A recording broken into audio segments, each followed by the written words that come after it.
Okay, so renewal ng rehistro ng sasakyan. Let's go. Yeah, these days too blurred. I'm stressing my teammates deserve their blessing. My teenage years earned my set, and I never got stopped. But the glass stay ready, yeah, shooting for the stars. I'm a work of art. You can feel my scars, brush strokes of off. Ain't picture perfect, but the picture worth it all. Okay, so yung pinaka-inasikaso ko muna ngayon is yung TPL or yung insurance. Ang tagal ng proseso doon sa Toyota Dasma, pero okay lang naman. At least natapos. Hanggang ngayong araw pa naman valid yung OR, kaya hindi muna ako pumunta doon sa main na LTO kasi 12:03 na. Sobra na akong tatanghaliin doon, baka hapon na ako makauwi. Bala ko na lang is bukas ko na lang siya kasi kasuhin. Let's go! Okay, so nandito na tayo sa main LTO dito sa Sabang. Ang daming maagang tao na dumating dito, kasama na ako doon. But unfortunately, hindi muna nila masimulan yung proseso ng emission kasi nga offline daw. Yung experience ko sa LTO mula pagre-renew ng lisensya, tapos ito yung paglalakad ng ganyan, rehistro, offline. Like, alam mo yun, nag-effort ka pumunta dito ng maaga, tapos sisirain lang yung momentum ng mga ganong klaseng Pilipinas nga naman. Pero in fairness, okay din dito sa Sabang. Like, ito yung pinaka-open na LTO na nakita ko. Ito kasi yung pinaka-main. Kung wala lang yung system issue na yan, kanina pa sana ako tapos. Kasi actually dito sa Sabang, dito sa main LTO, isa to sa pinaka-mabilis magproseso when it comes to sa pagre-renew ng rehistro. Kasi nga, kahit manual lang yung ginagawa nila, wala na masyadong cheche, bureche. Unlike dun sa mga modern style ng pagre-renew or pag-check ng sasakyan, medyo kahit nakarely sa machine, tagal pa rin ang proseso.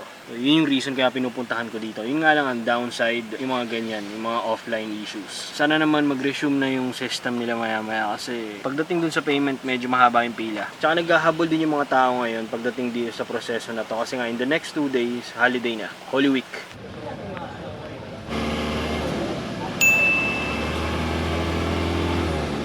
Okay, Diyos ko po, patawarin. Dumating ako dito bago mag 7 AM. Tapos ngayon lang ako natapos, 11:01. May enough time pa naman ako makapagpahinga. Yun nga lang, halos kalahating araw yung in-spend ko lang dito sa lugar na to.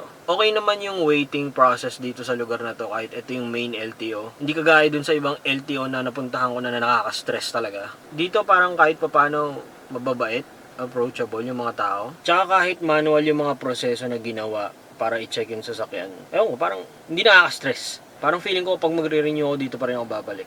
So inuwian na. Let's go! About to make a grip. I've been doing my thing, right? I've been doing my thing. Kailangan talaga pag magpoproseso ka ng mga ganyang klaseng papeles, mga renewal, may mga involved na pipila sa munisipyo, sa MM na yan. Kailangan talaga mahaba yung pasensya mo, tsaka may oras ka talaga. Kasi kung hindi, mauurat ka lang talaga dun tapos mabubuisit ka. Ako may pasok pa ako mamaya, pero yung approach ko talaga bago ako pumunta doon, naka-mindset na kailangan mahaba yung pasensya, kailangan talaga tsatsagayin ko yun. Kasi ako rin naman yung mapeperwisyo kapag hindi ko pa inasikaso yun. Sa wakas, nakauwi na rin sa bahay. Exactly 11:28. Nakakapagod, nakakantok na. See you later, guys. Peace.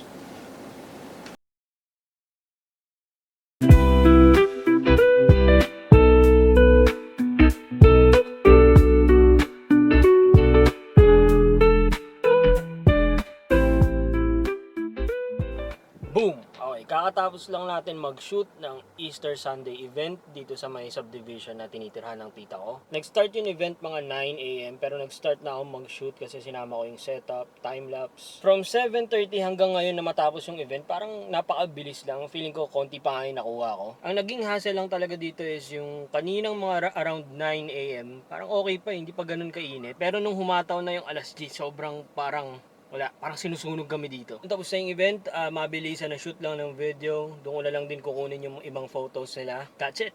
Home.